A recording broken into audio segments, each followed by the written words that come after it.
Good evening, John. I just finished up listening to the Hunting Dog podcast episode that you were on. I really enjoyed it, and I learned a lot.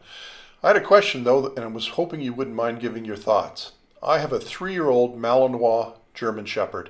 He's a game recovery tracking trailing dog. We get called out when hunters can't find their large game, white-tailed deer mostly, to try to help them find it or determine if it wasn't fatally wounded. He's doing well at his job, and I'm working hard to become a better handler. However, my question is around the house. He's chilled out a lot at 3 years old. However, we have 2 young kids, 4 years old and 6 years old. He's very good with older kids and adults. However, he only tolerates younger kids. He doesn't actively go after kids. However, if there's any unwanted touching, for example, tail pulling, being jumped on, or being pushed out of the way, he'll growl and nip. Luckily, never bad enough that he's caused any real injuries. However, I want to avoid that. He is crate trained, so I often put him in his crate while we have company with small children over. However, if you have any tips on managing a high drive dog that isn't great with kids, I'd love to hear them. Thanks, John. Regards, Alex. Alex is somewhere in the States, Michigan, I think, but I can't remember now. Well, there's a lot of little things to consider here. And I'm going to kind of start off as a devil's advocate here and say, okay, so actually I'm delighted that you're doing that game retrieval work with him. I actually attended a seminar here in my neck of the woods over the summer on blood tracking, and it's a fascinating activity. I'm trying to get more of my clients involved in it, even if they're not hunters. It's a very useful thing for a dog to learn, and gives them something to do other than walk around the neighborhood and smell the bushes. So part of the problem here is, of course, you've got a Malinois crossed with a German Shepherd. Thanks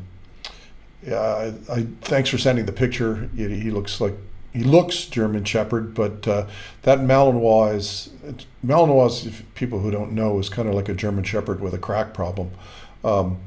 They are definitely high drive dogs and difficult to live with. Not impossible. It's just they're difficult to live with because they've got so much drive and they want to be doing things all the time. You say your fella, he's settling down, and that's good. But you've found Carter was his Achilles heel with his children in around a certain age group, and so the devil's advocate part here is to say to look at this dog as a unit in your life.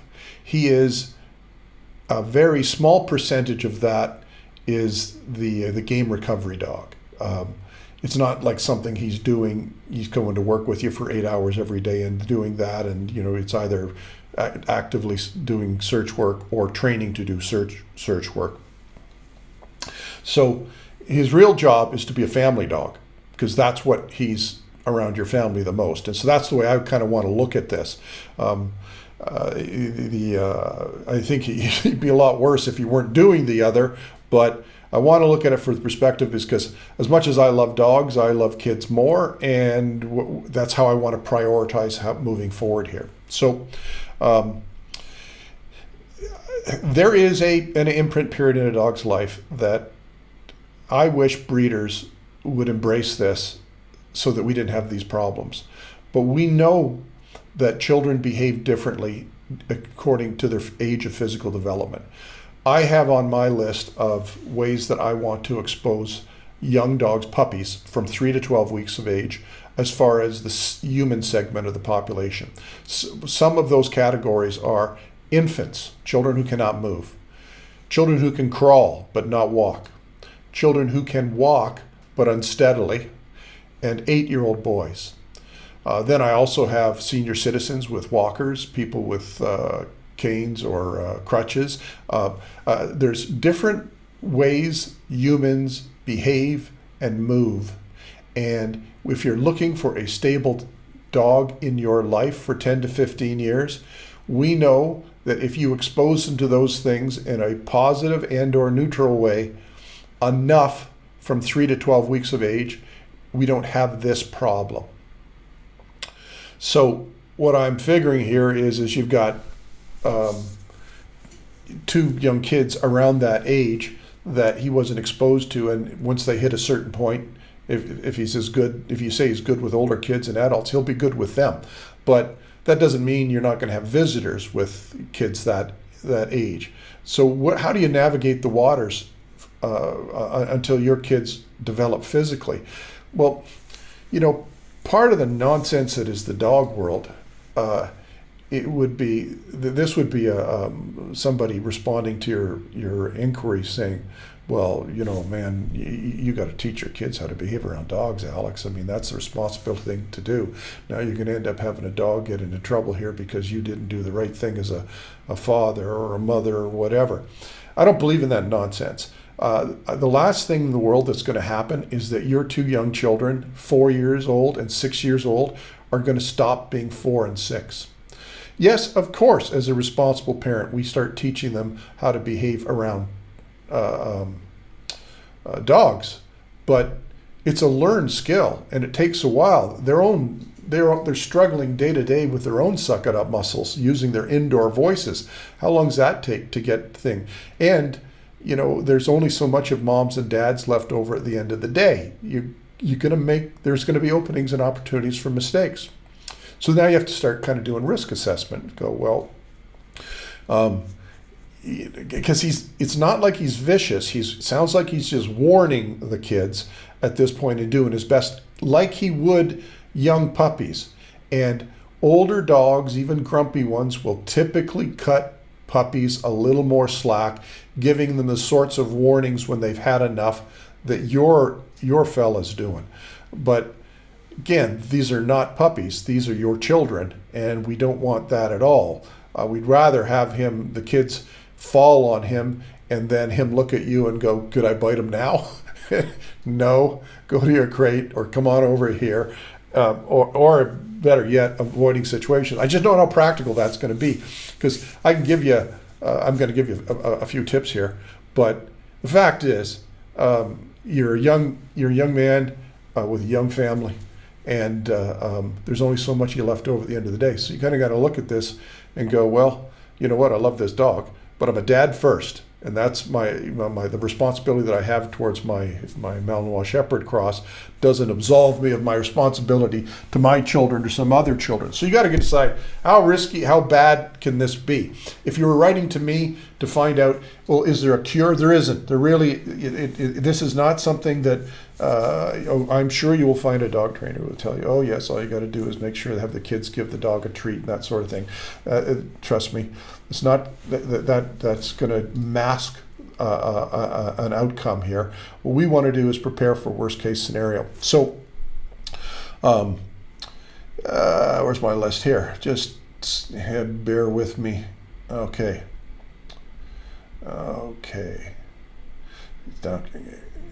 So you got a tip. I mentioned this. Even if your kids behave, even if you got it nailed down, they understand they got to stop running past the dog because they might trip because they're little and little kids trip, that sort of thing. Their friends are not going to have that heightened awareness and multiple reminders that you were. So what we're trying to do is more prepare your dog on how to behave in those instances and avoid the number of times that might occur. So first thing I would do is make a list of everything that triggers him around the kids. And ideally, what triggers tension in him, not action in him. Because the tension leads to the action once it becomes too much. Then I would start, as of today, leaving his leash on him in the house. You always want to be able to get to him before he gets to the kids. To keep in mind that you've got a 4-year-old and a 6-year-old, and a good part of the reason that they're still on this planet is because you're faster than they are, and you're stronger and you're more agile, and you use it all the time. And with a dog, if you're going to teach them, the rhyme I always teach clients is if they can't be caught, they can't be taught. So I'd put a lead on him in the house to make sure that I could get to him before he could get to the kids, or I could more quickly interrupt something before it escalates. So the leash on can be a good safety. If you go, I'm so busy doing A, I don't care how long the leash is, I still might slip up, John. Then fine, he should be in a crate. If I had a dog like this who was good most of the time, so long as I was there to supervise and gauge the energy levels in the room, I'd have a crate in my kitchen, in my bedroom, in my office, in my living room, because I don't want to isolate him from the family and start creating other behavior problems develop because now he's separated from his pack, in essence. But I don't mind him, like if I was going to do some playing with the kids, you want to wrestle with the kids and stuff, then you'd go, all right, get in your crate. There you go, good, and close the door. But he's with you. He's not locked up in the garage or sent outside, sort of thing. It's just, it's a tool, like a playpen and a crib with kids. We don't need those things. We don't need baby gates. But by God, if you've got them and you use them in a timely manner and intelligently, they can reduce a whole list of problems in child rearing. So that would be another thing. The two, I would start. I'm kind of curious to see, how well he works with you as far as in the house.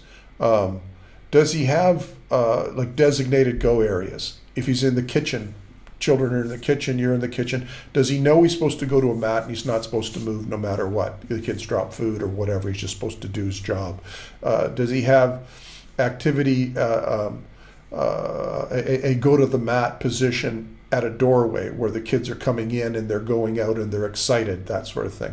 Does he have a comprehension that, every time we hit the stairs, indoors or outdoors, he's told to stay until you've gone up a little bit, and then you tell him to come, and just you build that into the point where he knows that until the kids have gone up, the kids have come down, or you've come up or come down, or you're throwing a ball down or throwing whatever, that he is supposed to do a job, like getting him a lot more geared into understanding who's the teacher and who's the student inside of the house. Now, these are fairly simple exercises that can be taught with a very low standard of complexity, and you increase the complexity at a little time as they go along. And I'm sure he can do this, but the idea is having him experience being taught, because it structures the relationship.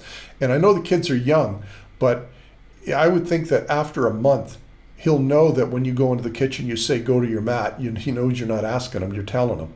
And that he's not supposed to move until he hears the word come.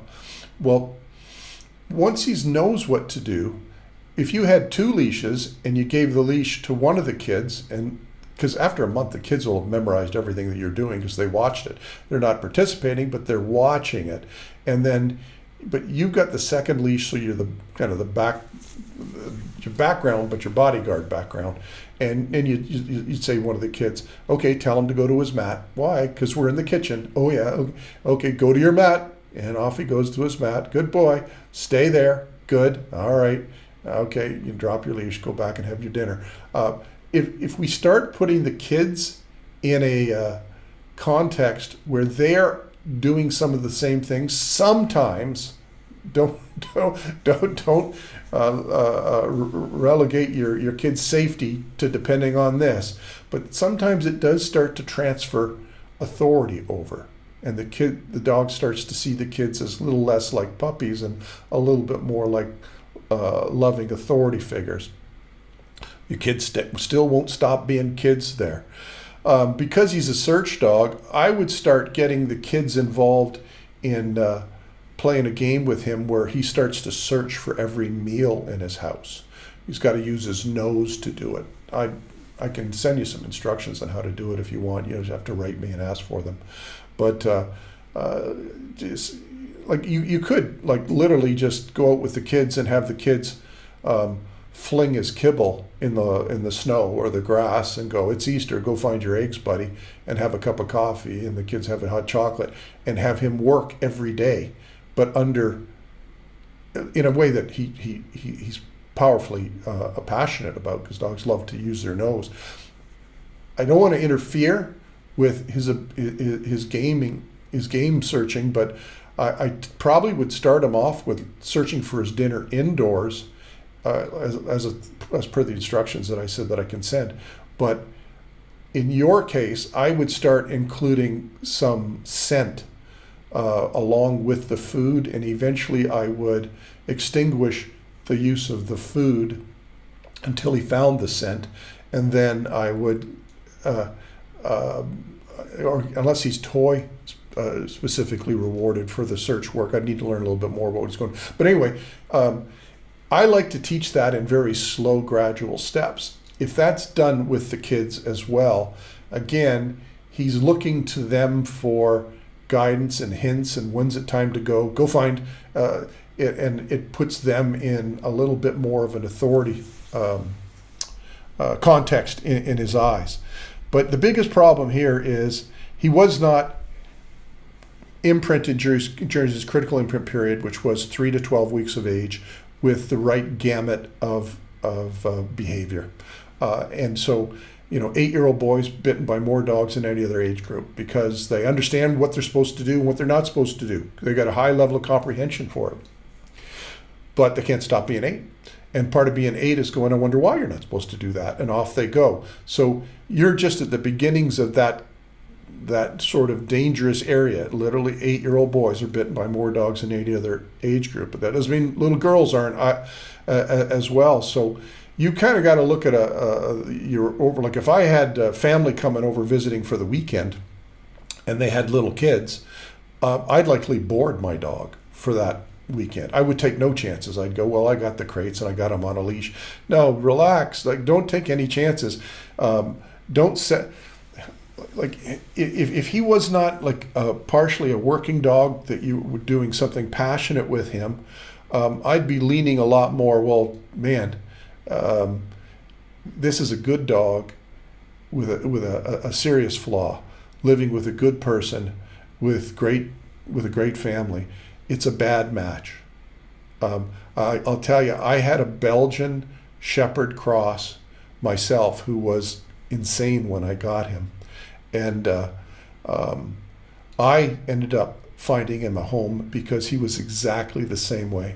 He was not fond of that erratic behavior of kids. Now, I trained him to behave around him, but I lived in an area where they were just everywhere. I could not leave my home and go to my truck and not encounter 4 or 5 kids in that age group and have my dog constantly going, can I bite this one? Can I bite this one? Can I bite this one? Because you don't change the nature of your dog. Once you get past a certain point in the way that they develop, you don't change their nature. You have to teach them to exert their self-control, their suck it up muscle. And I just looked at it and thought, you know what? This is going to be a daily area of stress for this dog. And this is like, he did need work when I got him, and I did complete that work with him. And then I found him an appropriate home for. Now, he still, to the day he died, had to be highly supervised around children, but it wasn't something where he was going to be, some kid just jumping on him out of nowhere, which was the case in the neighborhood that I lived. And I know I wouldn't, if he'd bitten a child, I would have blamed myself, not the child, because children cannot stop being children.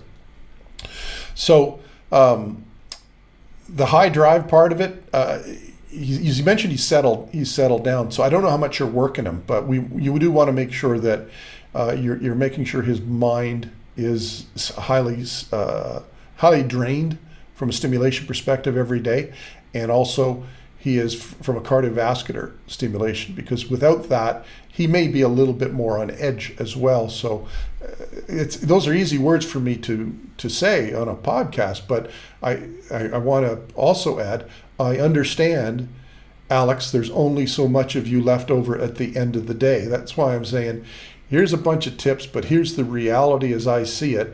You've got to look at it as a dad and go, you know what? I think I can manage this. You know what? I'm going to try some of these strategies John said. I'm going to do them for at least 30 days. I'm not going to miss a day. I'm going to be bang on. And I'm going to take a look and see, hey, you know what? We had a lot fewer problems with the kids and the dog, less conflict, less potential.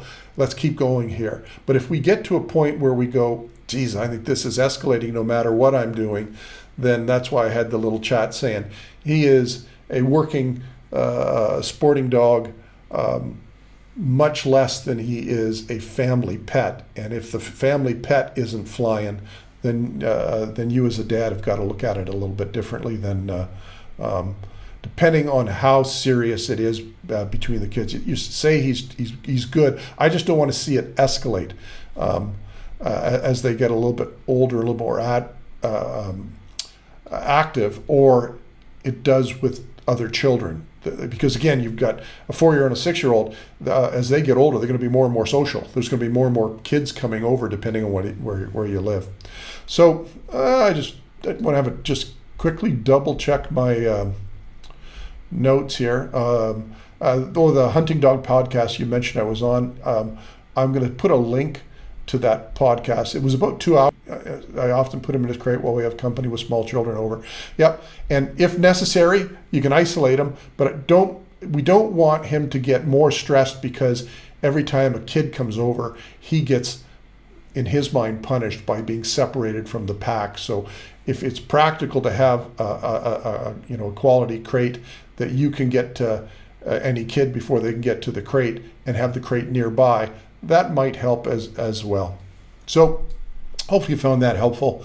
I wish I had a magic wand for this one because I'm delighted you're working him and having so much fun with that.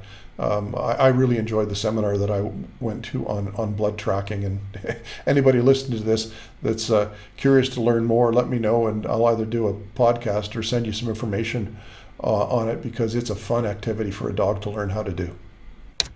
If you find that any of the many free resources I provide companion dog owners via the Ask the Dog Guy YouTube channel or website have informed you, saved you time, and perhaps even saved you a little money, please buy me a coffee.